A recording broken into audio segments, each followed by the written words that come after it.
안녕하십니까, 김성구입니다. 오늘은 반야신경과 양자역학 강의 제5부 가운데 20번째 강의를 시작하겠습니다. 반야신경과 양자역학의 제5부는 대한불교진흥원의 재정적 지원으로 작성되었습니다. 지원에 감사드리면서 제5부 20강을 시작하겠습니다. 20강의 제목은 임계현상인데, 임계현상이 뭔지는 이제 강의를 하면서 여러분들이 이해하도록 설명을 드리겠습니다.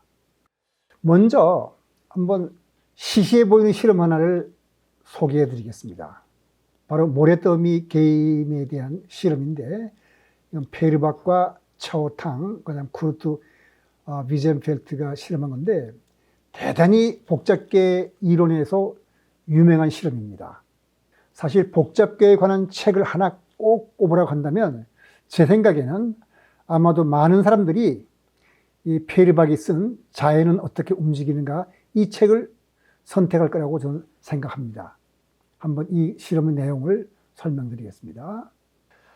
모래알을 하나씩 천천히 탁자 위로 이렇게 떨어뜨리면 모래산이 이렇게 형성될 겁니다. 그러나 계속 모래가 쌓여서 큰 산이 되지는 않습니다. 모래더미 위에 경사가 어떤 임계치에 이르면 모래 한 알만 떨어뜨려도 모래알은 흘러내립니다. 이것을 이제 앞으로 제가 설명드리겠습니다만, 일단 임계 상태라 그러죠. 어떤 변화가 일어나는 것을. 임계 상태에 이르면 개는 과도하게 민감해집니다. 모래가 계속 떨어지면 무너질 때까지 커지다가 다시 무너질 일이 반복이 됩니다. 이런 거를 이제 임계 현상이라 그러는데, 이제 그 상전이란 말도 나오고 여러분들한테 좀 생소한 용어가 있긴 합니다만은, 이제 강의하면서 임계 현상이나 상전이가 다 뭔지 설명이 될 겁니다. 상전이라는 건 간단히 말하면 어떤 물리계의 물리적 성질이 크게 바뀌는 걸 말합니다. 예를 들어서 물이 얼음으로 오는 것도 상전이라고 그러고, 물이 기체로 변하는 것도 상전인데, 어떤 물리적인 계가 상전이하는 경계에서 큰 요동을 벼는 현상을 임계현상이라고 합니다. 요동이 매우 크다는 것은 다른 의미로 말하자면 우리가 고려하는 계가 아주 작은 외부 작용에 대해서 큰 반응을 보인다는 그런 뜻입니다. 그런데 모래더미 실험에서 일어나는 현상을 우리가 사태라 한다면 그 사태의 전형적인 크기는 얼마인가? 예를 들어 모래를 한두 개 떨어뜨렸을 때 임계 상태에서 모래 몇 개가 흘러내리는 것이 가장 전형적인가 하는데, 그런 건 없다는 겁니다. 어떤 때는 모래알 하나가 구르게 됐고, 어떤 때는 몇백 개나 몇천 개가 구를 때도 있었고, 어떤 때는 수만 개가 굴러내려서 모래더미 전체가 무너지는 경우도 있었습니다. 따라서 이런 임계 상태에 있었을 때 어떤 사태가 일어날지를, 전형적인 사태가 어떤 건지를 말할 수 없다는 겁니다. 그리고 임계 상태에서는 우리가 생각지도 못한 일들이 일어나게 됩니다. 다시 말해서 개의 행동을 예측할 수 없다는 그런 뜻이 되겠습니다. 네, 근데 여기서 우리가 생각해 볼 것이 있는데, 모래더미는 굉장히 간단해서 뭐 그렇다 치더라도 모래더미에서 임계 상태가 그렇게 쉽게 저절로 나타난다면 다른 곳에서도 임계 상태가 나타나는 것은 아닐까, 이런 생각을 할 수가 있고, 또 이런 생각도 할 수 있습니다. 우리 사람의 마음에서 일어나는 일들은 이런 모래더미에서 임계 상태에서 일어난 일과 어떤 연관성은 없을까? 그와 유사한 일은 우리 마음속에서 일어나지 않을까? 또 불법 수행은 이런 일과 어떤 관련이 있을까? 이런 생각을 해볼 수 있습니다. 모래더미 실험이 복잡계 행동을 우리가 알아볼 수 있는 좋은 예인데, 복잡계에서는 예기치 못한 일들이 일어나고 그 행동을 예측할 수 없습니다. 그런데 복잡계는 공통적인 성질도 갖고 있는 것도 있거든요. 우리 마음도 사실 복잡계입니다. 그러면 모래더미에서 일어난 일이 실제로 우리 마음에서 일어날 겁니다. 그래서 먼저 이 세상에서 일어난 사건들 중에서 예측을 전혀 못했던 사건들을 몇 개 한번 살펴보기로 했습니다. 1914년 6월 23일 오전 11시경에 보스니아 사라예보에서는 어떤 일이 일어났냐면, 오스트리아 황태자 부부가 가던 차가 길을 잘못 들어서 골목길에 들어섰습니다. 자동차가 길을 잘못 들어서 골목길에 들어선 일은 있을 수 있는 일이죠. 근데 하필이면 그 차가 그때 세르비아의 학생 가릴로프 프린치프에 뭉쳤었는데 이 세르비아의 학생 가릴로프 프린치프는 오스트리아에 맞서서 세르비아의 독립을 위해서 투쟁하던 학생이었습니다. 그래서 총을 쏘고 오스트리아 황태자 부부가 암살되었습니다. 여기서 이제 오스트리아가 세르비아의 선전을 포기하고 세르비아를 또 지원하기 위해서 러시아가 선전을 포기하고 러시아가 선전을 포기하자 독일이 또 오스트리아를 편으로 선전을 포기하면서 세계 제1차 대전이 발발하게 됩니다. 이 세계 제1차 대전은 그 전까지 일어났던 전쟁과는 비교가 할 수 없이 만큼 많이 죽었는데 5년간 1,000만 명이 죽게 됩니다. 자, 이런 일은 정말 사소한 일 하나가 큰 사건을 불러온 거죠. 그 다음에 인도양 쓰나미라 해가지고 인류 역사상 최악의 쓰나미라 그러는데 2004년 12월 26일 인도네시아 스마트라 섬 부근 인도양에서 진도 9.3의 지진에 이어서 발생한 높이 100m에 달하는 거대한 쓰나미가 일어났습니다. 인도양 근처에 있는 나라 12개에 들이닥쳐서 사망자만 30명 정도 나왔는데 자연에서는 이런 일을 합니다. 이거는 언뜻 생각하면은 우리가 인도양 쓰나미와 아까 사라예보 사건과는 무슨 관련도 없어 보이죠. 자, 여기에 이제 인도양의 쓰나미 사건에서 집들이 망가지고 사람들이 망연자실한 표정을 짓고 있는 그런 모습인데, 그 다음에 이번에는 주식의 대폭락이 있습니다. 1987년 10월 19일 검은 월요일이라고 그러는데 9월 23일 날 주가가 급등하면서 거래량도 커지니까 애널리스트들이 주가가 더 오를 것이라고 전망하고 사람들은 희망에 부풀었습니다. 그런데 10월 6일쯤 되니까 한 2주일 가까이 됐더니 기대와 달리 주가가 오르지 않고 주춤거리다가 마지막 당에서 폭락을 합니다. 그러더니 대충 한 일주일 내지 열흘 정도 사이에서 3일 연속 폭락을 하더니 10월 19일에는 역사적인 폭락을 하게 됩니다. 자, 그러면 아까 사라예보 사건과 인도양의 쓰나미와 이 주식의 대폭락 무슨 상관이 있을까? 이런 생각을 여러분들이 하게 되죠. 참고로 한마디 말씀드린다면 우리 대중의 지혜라 그러는 건데 사람은 황소 한 마리의 무게를 짐작할 수 없습니다. 그런데 실제로 20세기 초에 남아연방에서 사람 800명을 모아놓고 황소 한 마리를 보여주면서 그 무게를 추측하게 했습니다. 그랬더니 사람들이 제멋대로 황소 무게를 말을 하는 겁니다. 근데 나중에 평균값을 내봤더니 실제 소무게와 오차가 1% 정도밖에 나지 않습니다. 자, 우리 대중들한테는 한 사람 한 사람은 지혜가 없지만 전체가 모여지면 어떤 지혜가 있는 건지, 그 대중의 지혜를 우리가 보이지 않는 손에 의해서 시장 경제가 돌아간다고 말할 수 있는 건지, 이런 생각을 우리가 해보게 되죠. 어쨌든 보이지 않는 손이 있다 하더라도 주식의 요동과 폭락은 자주 일어납니다.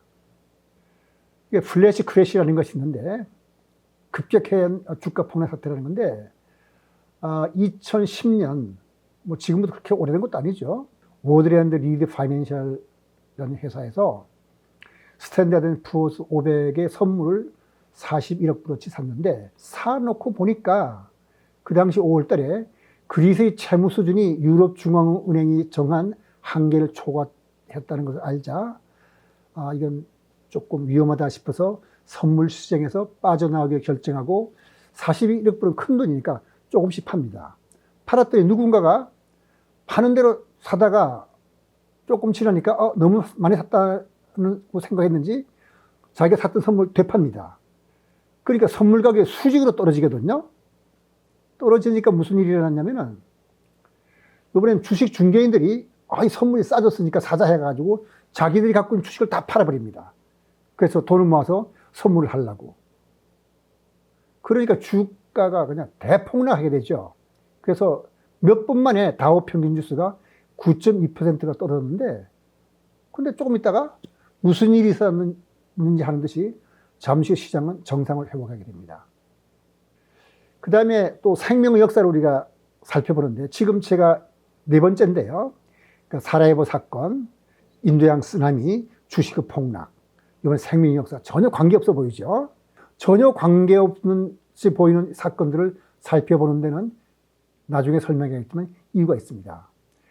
대개 지금부터 5억 5천만 년 전 감브리아기에 갑작스럽게 여러 가지 생물이 폭발적으로 출현했다가 그 후 대략 5번에 걸쳐서 생명의 갑작스러운 멸종이 일어났습니다.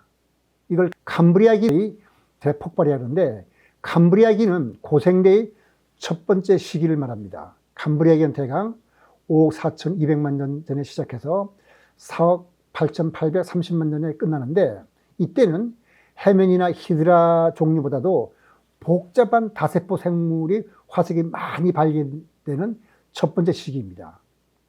이 시기 동안 대략 15종류의 문이 예고도 없이 갑자기 생겨났습니다.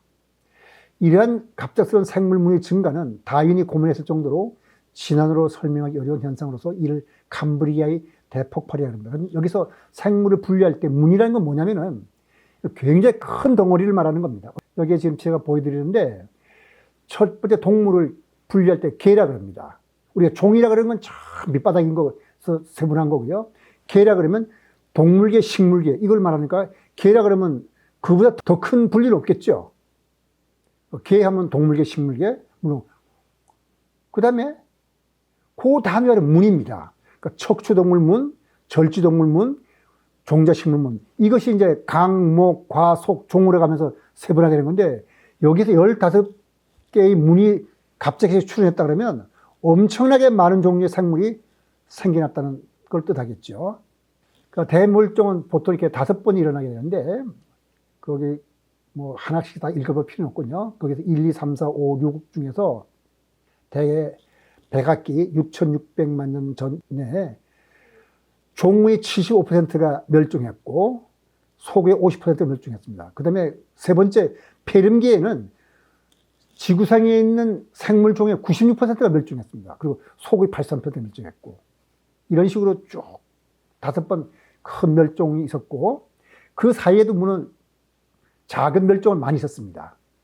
그 다음에 지금 우리가 살던 시기를 지질학적으로 홀로세라 그러는데, 마지막 빙하기가 끝나고 간빙기에 들어서서 그 다음번 새로운 빙하기가 들어설 때까지를 우리가 간빙기라고 그러는데, 지구가 따뜻해진 대략 지금부터 1만 년 전부터 현재까지를 우리가 홀로세라 그러는데, 사람들은 이때 기후의 변화와 지질학에 큰 변화를 주는 것이 인간이기 때문에 비공식적으로 인류세라고 주장하는 사람들이 많이 있는데, 요즘은 홀로세라는 말보다 제가 보기에는 인류세라는 말을 더 많이 쓰는 것 같습니다. 그 참고로 이렇게 알아두시고요.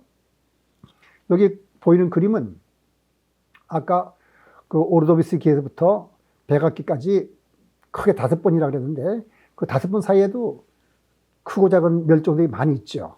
그런 걸 좀 보여드려서 생물종은 갑자기 폭발하게 증가했다가 멸종했다가 폭발했다가 멸종했다는 일이 흔하다, 이런 뜻입니다. 일반적으로 기체는 압력을 가하면 액체가 되지만 온도가 어느 한계를 넘으면 아무리 압축을 해도 액화되지 않습니다. 이 한계의 온도를 기체 임계 온도를 하고, 임계 온도에서 기체를 액화시키는 데 필요한 압력을 임계 압력이라고 하고, 요 딱 임계점, 임계 온도와 임계 압력을 갖는 요 임계점 상태의 기체를 임계 상태에 있다고 합니다. 요 임계점을 전후로 기체의 성질이 크게 바뀝니다. 쉬운 예로서 우리가 보면은 그 헬륨이라는 것이 있는데, 헬륨은 액체 상태의 헬륨이 있지만은 이 헬륨을 우리가 저온으로 만들면은 초유체가 돼서 임계 상태에 이르게 된 거죠. 점성이 없어가지고 컵에다가 이렇게 담아뒀어도 벽을 타고 쭉 올라가서 그냥 흘러나가 버립니다. 그 초유체라 그러죠. 그래서 밑에 그림이 보이죠?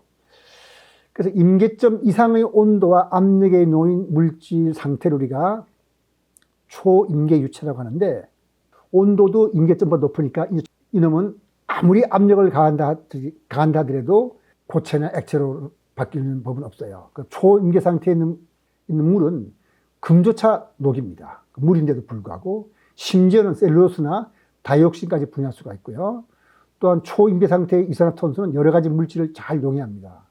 그렇다면 만일, 아직은 제가 설명 안 드렸습니다만, 그 앞으로 몇 번의 강의에 걸쳐서 설명을 드리겠습니다만, 우리 인간의 마음도 임계 상태에 있을 수가 있고 초임계 상태에 이른다면 인간의 마음은 과연 어떤 작용을 하고 어떤 일을 할 수 있을까? 이런 걸 우리가 생각하면서 이 강의를 들으시기 바랍니다.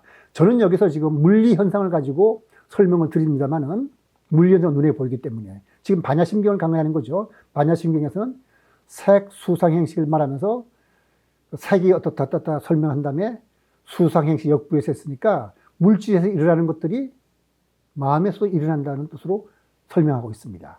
그러니까 항상 인간의 마음은 어떻게 될까? 이런 관점에서 이 강의를 들어주시기 바랍니다. 자, 그래서 이제 이번에는 임계점과 상전이를 조금 더 제가 자세히 설명드리는 건데, 임계점과 임계 상태는 기체, 액체의 관계에 대해서만 말하는 건 아닙니다. 어떤 물리량, 아무 물리량이 좋습니다. 어떤 물리량을 경계해서 물리계의 그 상태나 성질이 크게 바뀌면 그 물리량의 값을 임계점이라고 부릅니다.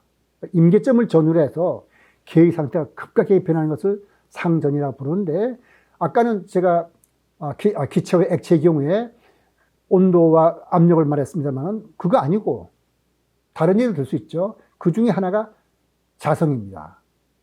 철이 상전인데 철 원자는 하나하나가 자석입니다. 이 원자 자석들은 한 방향으로 줄을 서는 경향이 있어서 우리가 자기장을 걸어주면은 이 철 원자가 쭉 한쪽으로 늘어서면서 강한 자석이 됩니다. 그래서 원자 자석들이 한 방향으로 줄을 지게 되면 철덩어리 전체가 강한 자석이 되는데 그걸 우리가 질서라고 부를 수 있죠. 근데 열을 가하면 원자 자석들이 이렇게 줄을 짓고 원자 자석들이 삐뚤삐뚤 움직이기 시작하면서 무질서해지면서 원자 자석의 방향이 제멋대로 돌아가게 됩니다. 그럼 무질서가 되죠.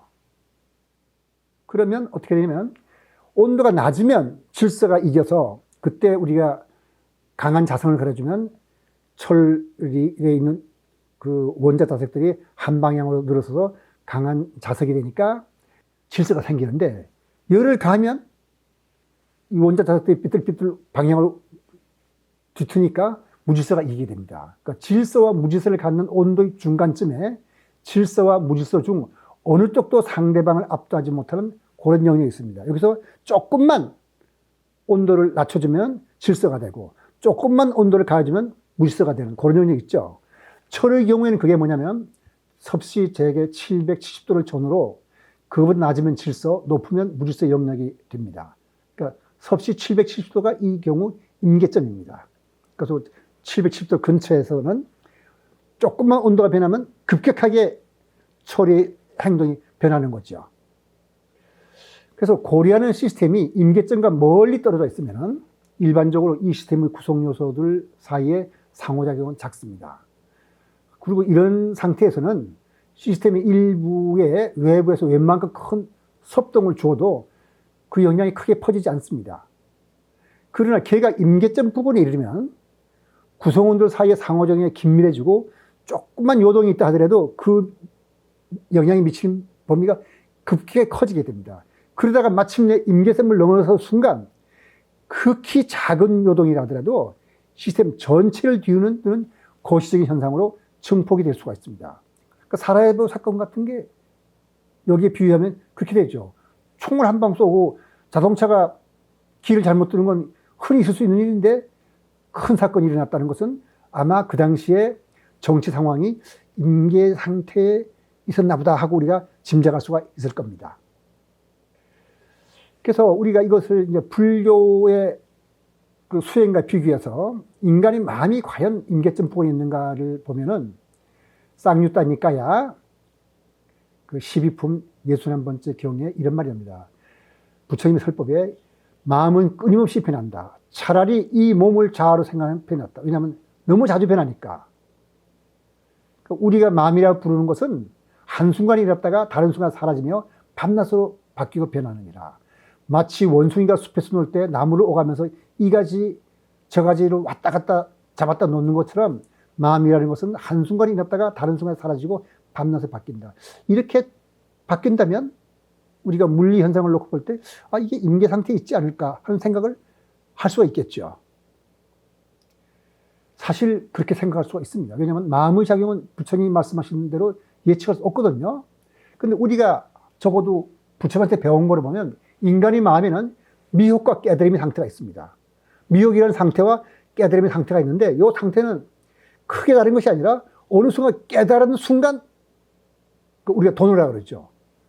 바뀌니까 인간의 마음은 임계 상태에 있다고 볼 수 있고, 그러니까 미혹은 하나의 어떤 상, 그 다음에 깨달음도 하나의 상, 서로 다른 상이니까 미혹에서 깨달음을 가는 것을 상전이라 부른다면 우리 보통 사람의 마음은 우리가 깨닫지 못했던 게 미혹이고, 그 미혹을 통해서 꾸준히 도노에 가까이로 우리가 수행을 해나가는 것을 점수에 비할 수 있습니다. 그러니까 점수는 상전이를 일으키지 못하죠. 왜냐하면 아직도 미혹한 상태에서 노력할 뿐이니까.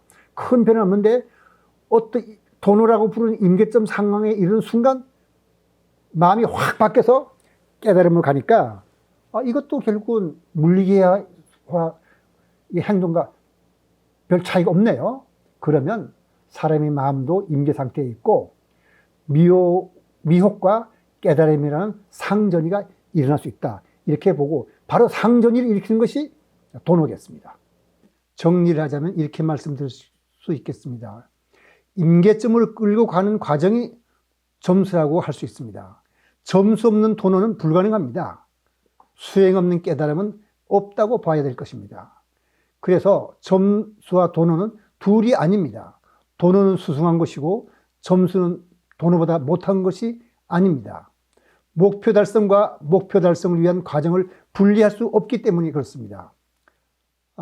여러 경전에서 부처님이 말씀하시기를 부처님의 법은 처음도 좋고 중간도 좋고 나중도 좋다라고 했는데, 이는 부처님이 삶의 과정 한순간 한순간이 다 같이 소중하다고 일깨워 주시는 것을 가리키는 말입니다.